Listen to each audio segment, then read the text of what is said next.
So మనకి ఎండు చిగురు పప్పు తయారు చేసుకోవడానికి మనకు కావాల్సింది ఏంటి అంటే ఎండిపోయిన చిగురు. దీన్ని మనం ముందే స్టోర్ చేసి పెట్టుకుంటూ ఉంటాం కదా, ఎండబెట్టుకొని దాన్ని తర్వాత ఒక 2 ఉల్లిగడ్డలు, కొద్దిగా వెల్లుల్లి, ఇవన్నీ కావాలి. దీంతో పాటుగా ఉడకబెట్టుకున్న కందిపప్పు, వీటన్నిటితో ప్రిపేర్ చేసుకున్నాం. పెట్టుకున్న కందిపప్పుని అయితే మనం పెట్టేసుకున్నాం కదా. సో ఉడకబెట్టుకున్న కందిపప్పులోకి కొన్ని వాటర్ని అయితే వేసేసుకున్నాం. ఎన్నైతే సరిపోతాయో అన్ని వాటర్ని వేసేసుకున్నాం. వాటర్ వేసుకొని కొద్దిగా కలుపుకొని పెట్టుకున్నాం. ఇంత పుల్లలు ఉంటాయి, ఇలా చిన్న చిన్న పుల్లలు అనేటివి ఉంటాయి, వాటన్నిటిని కూడా తీసేయాలి. మనం తీసేసుకోవచ్చు. తీసేసుకొని మిగతా చిగురు ఏదైతే ఇదంతా ఇట్లా నలిపేస్తామో దీన్ని అంతటినీ కూడా పప్పులో వేసేయండి. టోటల్గా అంతటినీ కూడా వేసుకోండి. చిన్న చిన్న పీసెస్ వేసుకొని దాన్ని కూడా వేసేస్తున్నాం. వేసేసి దీంట్లోకి సరిపడా సాల్ట్ని యాడ్ చేస్తున్నాను. గల్లుప్పును వేస్తున్నాను నేను. మీకు ఒకవేళ సన్నుప్పు ఉంటే అది వేసుకుంటాను. అండ్ దాంతోపాటుగా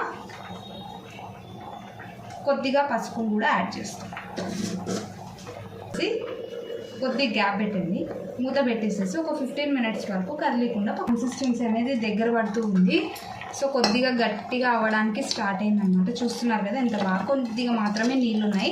సో ఇలా కొద్దిగా మాత్రమే నీళ్ళున్న టైంలో మనము స్మెల్ కోసం ఏం చేద్దామంటే కొద్దిగా కరివేపాకుని యాడ్ చేద్దాము.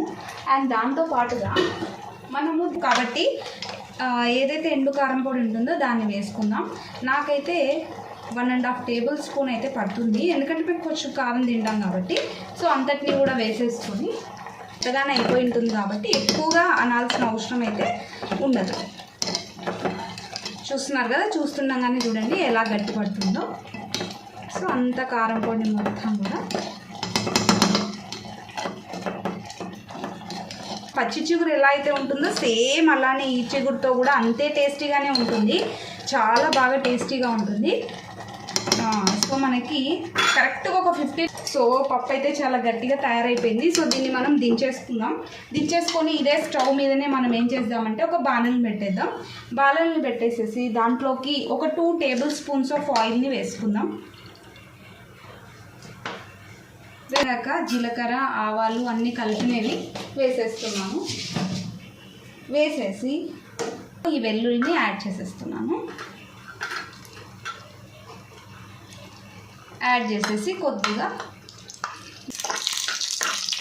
కొంచెం బ్రౌన్ కలర్ వచ్చే వరకు వీటిని పెట్టుకున్నాము. మాడిపోకుండా కొద్దిగా అలా కదిపామంటే కొద్దిగా బ్రౌన్ కలర్ వస్తాయి. వచ్చేటప్పుడు కొద్దిగా ఇంగువని యాడ్ చేసుకోండి. ఇంగువని యాడ్ చేసుకొని స్టవ్ ఆఫ్ చేసేసుకుందాం. స్టవ్ ఆఫ్ చేసేసుకొని దీంట్లోకి కొద్దిగా కరివేపాకును యాడ్ చేసేసుకున్నాం. యాడ్ చేసేసుకొని మొత్తాన్ని కూడా దీన్ని పప్పులోకి వేసేసుకున్నాం. చూసారు కదా, పప్పులోకి వేసుకుందాం. తిరువాత వేసాక సో కలిపేసుకుంటే చూడండి మనకి టేస్టీ అయినా మంచి టేస్టీగా ఉంటుంది.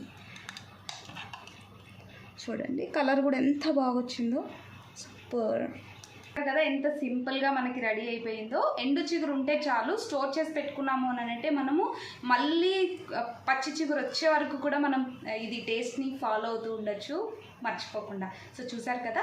సో లైక్ చేయండి, షేర్ చేయండి, సబ్స్క్రైబ్ చేసుకోవడం మాత్రం మర్చిపోద్దు. Thank you so much. Bye bye.